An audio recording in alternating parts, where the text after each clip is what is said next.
There's a quiet power certain women walk with, a frequency felt but never spoken, that unsettles a world built on noise. This energy isn't loud. It doesn't announce itself. It's a resonance, a hum in the bones of being that alters the very air in a room. You felt it. That shift when you enter a space, not because of what you say or do, but simply because of who you have become. It's not about commanding attention. It's about possessing a gravity so authentic, it pulls reality into a different shape. The world, addicted to spectacle and certainty, often fears this quiet potency. It can't be controlled, labeled, or marketed. It can only be lived. And living it creates a unique form of solitude. By the end of our time together, you will understand the three subtle, undeniable signs that you already carry this frequency, and why they have likely made your journey feel so profoundly separate. This is not a tutorial for becoming. This is a mirror for recognizing. For decades, we've been sold a spiritual counterfeit, that to be high-vibrational is to be perpetually positive, eternally forgiving, and endlessly sweet. That it's a state of transcendence above the messy human experience. That is a beautiful lie. The truth, as depth psychology reveals, is far more rugged and real. Carl Jung spoke of individuation, the lifelong process of integrating the conscious with the unconscious, of weaving our shadows into the tapestry of our light.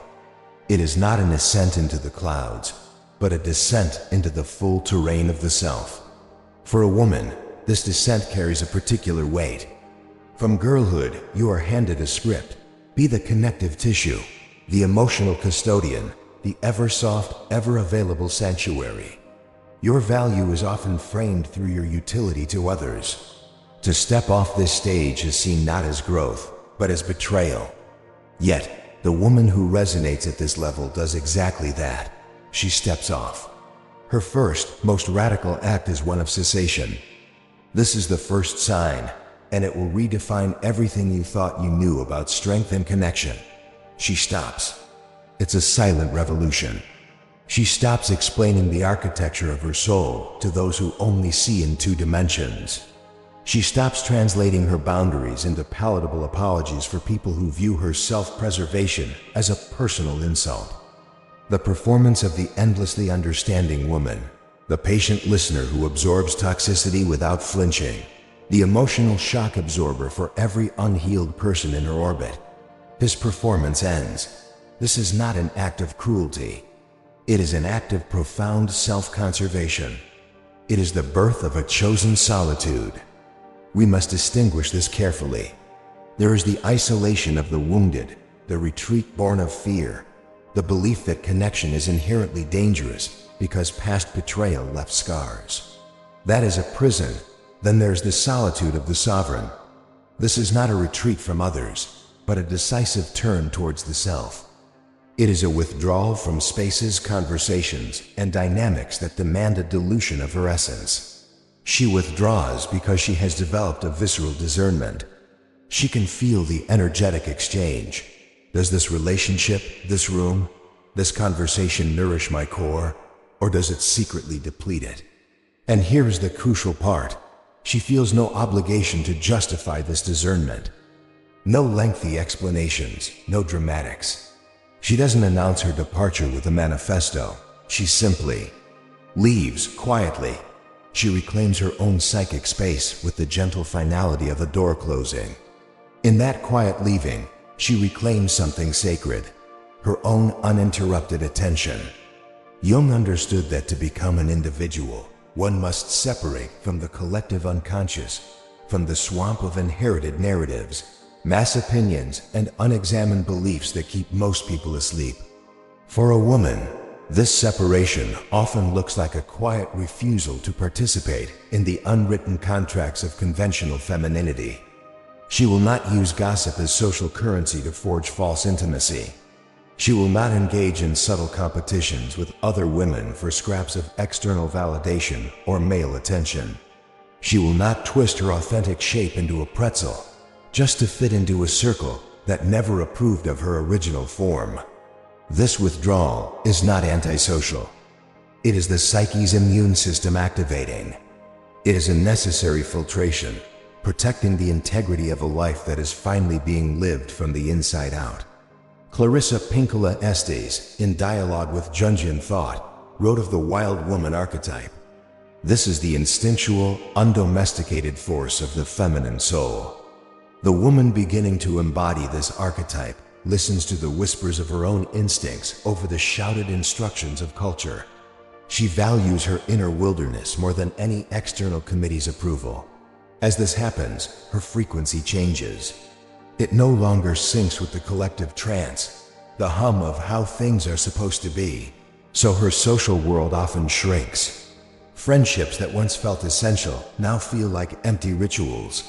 Family gatherings leave her exhausted not from conflict, but from the immense psychic labor of pretending she still fits the costume they keep trying to dress her in.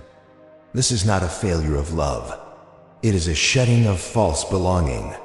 And in that shedding, amidst the quiet, something profound stirs. You discover you are more yourself in your own company than you ever were in crowds that required your diminishment. But chosen solitude carries a paradox the world fails to understand. Your withdrawal will be pathologized. It will be labeled as arrogance, coldness, a holier-than-thou attitude. People who have never questioned their own participation in draining dynamics will point the finger. You've changed, they'll say, with an accusatory tone that frames your growth as an act of aggression against their stagnation. You think you're better than everyone. Why are you so distant? These accusations are the birth pangs of the second sign, a sign that reveals just how potently your very presence affects the ecosystem around you. The silence that becomes a mirror. We must redefine silence. In a Jungian sense, the silence of an integrated person is not a void, not an absence of sound. It is the presence of a self so whole, so undivided, that words become a choice, not a compulsion. The woman who has sat with her own darkness, who has dined with her shadow and learned its language, no longer feels the frantic need to fill every empty space with chatter. She does not explain her life choices to an audience lacking the context of her soul. She does not defend her peace to people who are at war with themselves. Her silence is not withholding. It is profound, potent fullness. And this kind of fullness is deeply unsettling to a noise-addicted world. Because in the spacious quiet she offers, others are forced to confront the cacophony they carry within. Her calm, centered presence acts as a living mirror.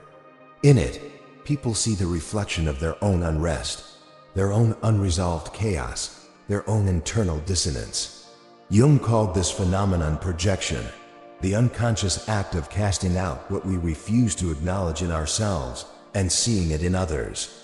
The high-vibrational woman becomes a perfect, involuntary screen for these projections. She says little, does nothing provocative, and yet her mere existence seems to provoke reaction. This is why she is called cold when she is simply clear. Why she is labeled distant when she is discerningly boundaried. Why she is accused of superiority when she has simply stopped performing inferiority to make the insecure feel more secure. Her silence is a refusal to participate in the counterfeit intimacy that so often passes for connection. She will not bond over shared bitterness. She will not create closeness through a mutual victimhood narrative.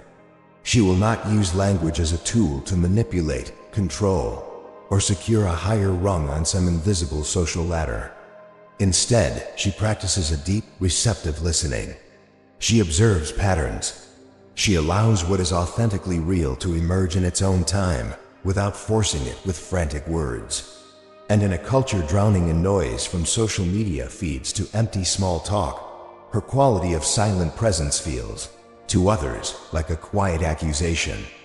It exposes the anxiety humming beneath most conversations, the performative nature of so much social exchange, the desperate hunger for external validation that drives countless behaviors. She does not intend this exposure. It is a natural consequence of no longer agreeing to the collective pact to avoid uncomfortable truths. There is a specific tension she can generate in groups. While others rush to fill silence with nervous jokes, deflect with gossip, or bond over superficial dramas. She remains still, not withdrawn, not checked out, but profoundly present in a way that demands nothing from anyone else. This quality of presence, what Jung might see as the lived expression of the integrated self, is so rare, it is often perceived as a threat. Because if she can exist without a constant drip feed of affirmation, what does that imply about everyone else's addiction to it? Her refusal to play old feminine games, competing for attention, seeking status through association, twisting for approval, marks her as another. Not because she judges the players, but because the game itself now feels empty, its prizes meaningless trinkets. She has accessed an internal authority that the culture never intended for her to find. This journey inward inevitably leads to the third, most liberating and often most lonely sign: the dissolution of the rescue fantasy. Jungian psychology delves into the mother complex, the archetypal pattern of the nurturing, sometimes smothering, mother and the dependent child. This dynamic plays out far beyond family, in relationships where one person is the perpetual fixer, the emotional caretaker, the martyr. In the myth of Demeter and Persephone, the world goes barren when the mother loses her daughter to the underworld. There is a powerful message here about the devastating cost of enmeshment, of believing we are responsible for another's entire emotional landscape. The high-vibrational woman has, often through immense personal pain, exited the cycle. She has stepped off the stage of savior and saved. She no longer accepts the unconscious role of emotional custodian for adults. This is not a lack of compassion. It is the highest form of it, a compassion rooted in respect for another's soul, sovereignty. She understands that true love does not mean carrying the psychological burdens that belong to another. She will not save her partner from the consequences of his own unhealed patterns. She will not rescue her friends from the necessary pains of their own growth. She will not absorb the unprocessed grief or anxiety of her family as if it were her own to metabolize. This level of psychological maturity is so rare it can appear detached, almost inhuman, to those steeped in codependent norms. Simultaneously, and this is critical, she has stopped waiting for a savior herself. She does not seek a partner, a guru, a leader, or a parent figure to finally bestow upon her the permission to exist fully, to validate her worth, to complete her. She has undertaken the inner work of integrating what Jung termed the anima and the animus, the inner feminine, masculine energies. This means she can access both receptive, nurturing energy and assertive, directional energy from within her own being. She becomes her own source of validation, her own witness, her own sanctuary. This integration doesn't make her a stone fortress. It makes her authentically human and honest. She knows her limits. She can ask for help, but from a place of collaborative clarity, not desperate neediness. She does not collapse into helplessness to manipulate care from others, nor does she posture in hyper-independence to prove she needs no one. She exists in the fluid truth of relationship, capable of giving and receiving support without falling into dependency or codependency. The world often finds this unsettling.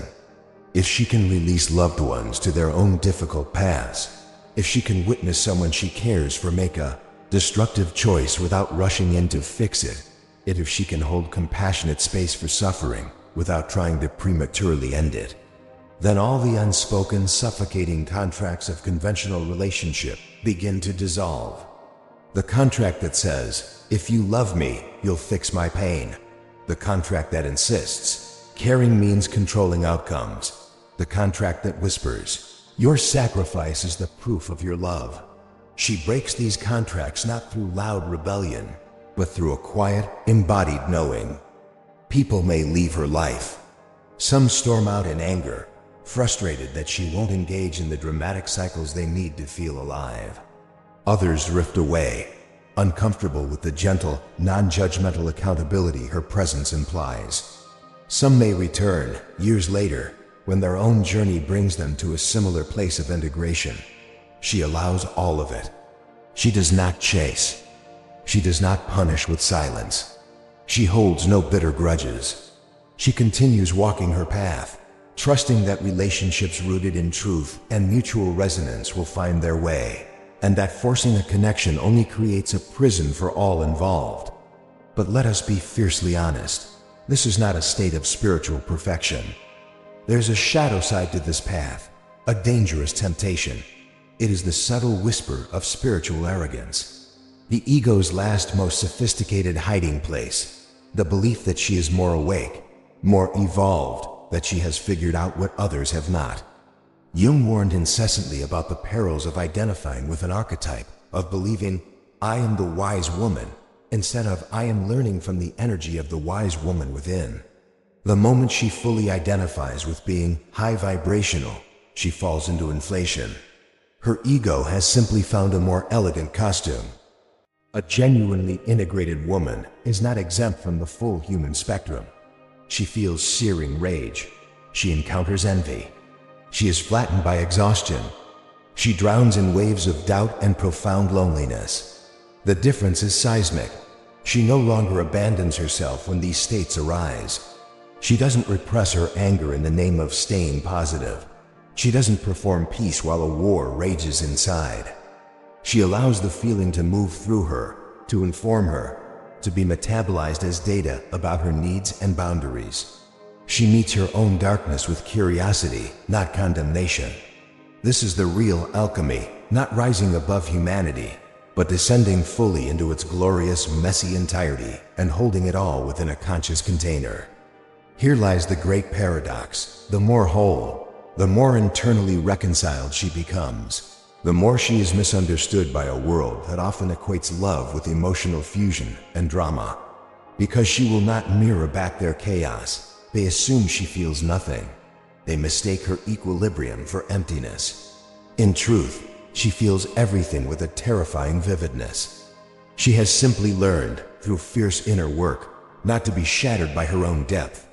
She has built a vessel strong enough to contain her own ocean. This leads to perhaps the most challenging aspect, the invisibility of true transformation. Our collective machinery rewards performance, not substance. It celebrates the appearance of growth. The woman who documents every step of her healing journey online garners support. The woman who does the gritty, silent, unphotogenic work in the private chambers of her soul often goes unseen. The woman who speaks the language of awakening without fully embodying it may find a community. The woman who embodies it, who lives it in her quiet choices, often finds solitude. This is not a lament. It is a structural truth of consciousness operating in a world still largely valuing the symbol over the substance. She has stopped narrating her story, not because it lacks meaning, but because she no longer requires witnesses to validate its reality. She has stopped seeking trophies for her growth because she understands that real evolution is an intimate, internal rearrangement of the psyche, shift that can't be displayed on a shelf. Her revolution is invisible. Her most powerful transformations happen in the silent moments between actions, in the choices made when no one is watching, in the daily recommitment to truth that asks for no applause. This invisibility can feel like a kind of death. In an economy where visibility is currency, to be unseen can feel like erasure. But she is learning a new metric, a deeper economy. She measures her worth by the increasing peace in her inner landscape, by the decreasing need for external validation, by her growing capacity to hold life's painful paradoxes without fracturing. The world will interpret her quietude as failure. She's given up. She's become bitter. She's lost her spark. What they called her spark was often a performance for their gaze. What they see as giving up is her graceful letting go. What they diagnose as bitterness is the clean, sharp flavor of unvarnished clarity. She no longer argues with interpretations from those still dreaming. So what remains? When the compulsion to perform, to explain, to be seen and validated by the outer world finally falls away, what is left in that quiet, open space? A return to a radiant, essential simplicity. Not simplicity as naivete or lack, but as the natural, uncluttered state of a soul, no longer at war with itself. She comes home to the profound miracle of ordinary sensation. The weight of sunlight on skin, the shock of cold water, the sound of her own breath moving in and out without obstruction. She discovers that the extraordinary was never out there. It was always hidden in the ordinary, waiting for a gaze quiet enough to perceive it. This isn't a spiritual cliché about gratitude. It is the lived, tactile reality of a woman who has faced her own abyss, embraced her own darkness, and emerged with a reverence for life that doesn't require life to be anything other than exactly what it is. Her vibration, this elusive quality that caused so much disruption and misunderstanding, was never something she had to manufacture. It was what remained when she stopped pretending. It is the native frequency of a soul in alignment, unfiltered by the need for approval, undimmed by the fear of rejection, uncomplicated by the exhausting performance of a persona. This frequency doesn't make her better. It makes her unmistakable to those who are ready to recognize it. And so here lies your invitation, not to strive, but to remember. You do not need to become high vibrational. You need to cease abandoning the profound frequency you already are. Peel back the layers of conditioning, of people-pleasing, of the identities you wore for survival in a world that often penalized your authenticity. Beneath it all, there is a resonance that is wholly uniquely yours. It has always been there, humming, waiting. The three signs we've walked through: the chosen solitude, the mirror-like silence, the release from the rescue fantasy. These are not badges to earn. They are confirmation slips, evidence of a process already underway in the depths of your being. You are not too much. You are finally, courageously real. You may have been living these signs for years, sensing this deep separateness, wondering why fitting in feels like a form of death, why your peace is so easily disturbed by inauthenticity. There is no graduation ceremony for this path. No one hands you a diploma. There is only the quiet, uncheckable knowing in your own chest, the knowledge that you have stopped betraying yourself, that you have chosen the discomfort of truth over the suffocation of comfort, that you are willing to be misunderstood by the entire world if it means you finally truly understand yourself.